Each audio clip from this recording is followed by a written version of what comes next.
At nakarating na kami dito sa Palayan City Park. Nakarating kami ng mga alas 4 ng hapon. At dito sa park, ang dami talagang nakakaakit sa lugar na ito. Ang tahimik at kalmadong paligid ay bagay na bagay para galaan ngayong sem break. Kung sa tingin mo ay pagod ka at stress, ano pang iniintay mo? Tara na, deserve natin to.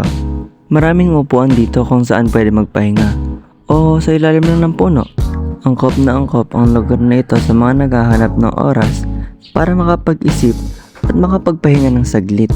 Alam mo ba, noong 1952 nagkaroon ng kalituhan ang pamahalaan ng Nueva Ecija kung saan ang gagawing rice heritage site sa stock farm sa La Urba o sa Bongabon.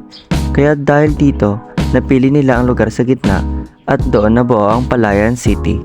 Dahil nabanggit na nga ang rice, tara na kumain. Sa tapat lamang ng parke mo makikita ang night market. Napakaraming makikita dito. Mga ihaw-ihaw, lutong ulam, Korean-inspired food, sari-saring mga inumin, at iba't ibang mga kakanin.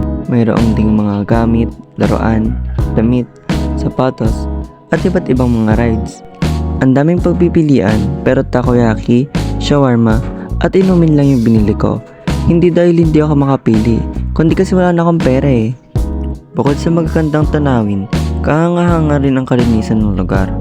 Halos lahat ng tindahan ay may sari-sariling basurahan, kaya talagang malinis at maayos, kaya masarap balikan. Ops, yun lang yung babalikan ha.